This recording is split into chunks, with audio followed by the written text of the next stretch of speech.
کا مرد ہے وہ گھر میں کس طرح سے، اور ازواج مطہرات ان کی بیویاں ان کے ساتھ ان کا ویوہار کیسا تھا، انہوں نے کس طرح سے تواضع رکھا تھا، یہ چیزیں کون بتا سکتی ہے؟ ایک بیوی.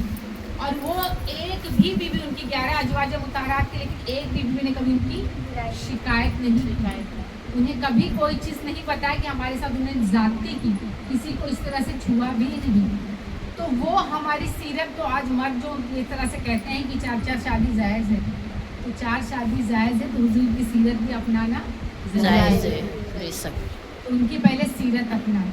کیونکہ دیکھیے ایک بار باری ہوتی تھی کس کے گھر پر جائیں گے، تو ایک بار باری تھی سب سے چھوٹی، مطلب یہاں پہ حضرت بی بی جو سب سے چھوٹی تھی ان کی، تو حضرت سودا جو ہیں حلوہ بنائی تھی، ان کا دل یہ ہوا کہ میں بھی یہ گھر میں آج بھلے میری باری نہیں ہے لیکن میں نے یہ چیز بنائی ہے تو اس کو بھی لے جاؤں. تو جب وہ لے گئی تو انہیں بڑا غصہ آیا کہ آج میرے یہاں کھانے کی باری ہے تو یہ کیوں لے کے آئی ہے. انہیں اٹھا کے پیالہ جو ہے پٹک توڑ دیا. تو حضور نے اس پر ناراضگی نہیں دکھائی، وہ ہنس دیے، مسکرا دیے، بولے یہ بھی تمہاری محبت ہی ہے نا. ابھی ہم سب کے شوہر ہوتے تو بولتے کسی کا لایا ہوئی چیز تو پھینک رہے، اس وقت کتنا جھگڑا ہو جاتا.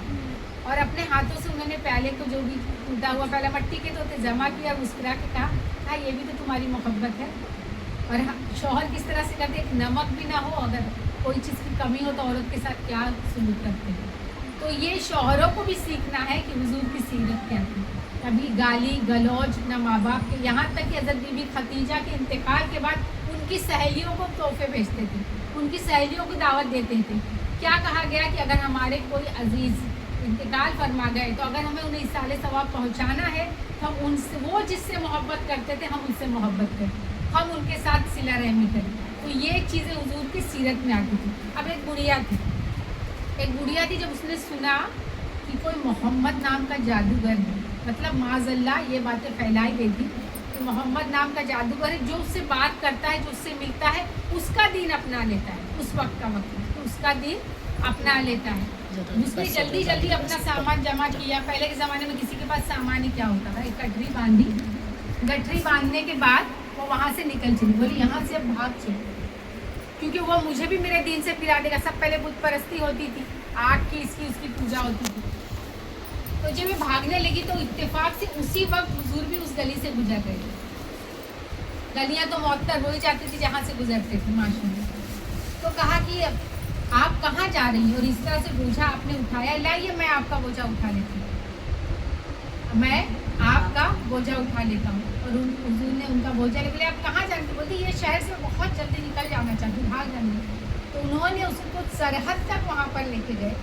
لے جانے کے بعد میں پوچھا تم اچھا بتاؤ بھاگ کیوں رہی ہو، بھاگ کس لیے؟ بولے آپ کو پتہ نہیں ہے ایک محمد نام کا کوئی جادوگر آیا، وہ جس سے بھی بات کرتا ہے، جس سے بھی ملتا ہے اسے اپنے دین میں لے لیتا ہے. تو بولے اچھا بتاؤ، آپ بتاؤ کہ وہ ہے کون، اس کی کس طرح سے؟ بولے اس طرح سے ہے. بولے کہتے ہیں بڑی نورانی صورت ہے، آپ ہی کی طرح تو بات ہوتی ہے. تو بولے آپ کون ہے؟ بولے میں ہی تو وہ محمد ہوں. بولے سبحان اللہ. بولے میں ہی تو محمد ہوں. تو بولے نہیں ایسا تو ہو نہیں سکتا، وہ جادوگر ایسا نہیں ہو سکتا، وہ کسی کا ایک گڑیا کا غریب کا سامان اٹھائے، ایک غریب کا گڑیا کا سامان اٹھائے. میں نہیں مانتی وہ آپ نہیں ہو سکتے، اتنی میٹھی آواز، اتنی نورانی صورت، وہ جادوگر کیسے ہو سکتا ہے، میں یہ نہیں مان سکتی. تو بولے آپ کون ہے، تو آپ کا دین کیا ہے؟ بولے میرا دین یہی اشہد ان لا الہ الا اللہ محمد رسول اللہ، اللہ کے سوا کوئی عبادت کے لائق نہیں، محمد رسول اللہ اللہ کے رسول ہے.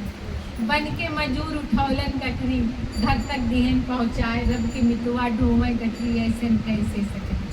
کالی کملی والے آکالو بلیا تمہاری، پیارے محمد شاہد و عالم، نبیوں کے سردار ہو، نبیوں کے سردار ہو. بن کے مجور اٹھولن گٹری، گھر تک دہن پہنچائے، رب کے متوا ڈھومے گٹری، ایسن کیسے سکے.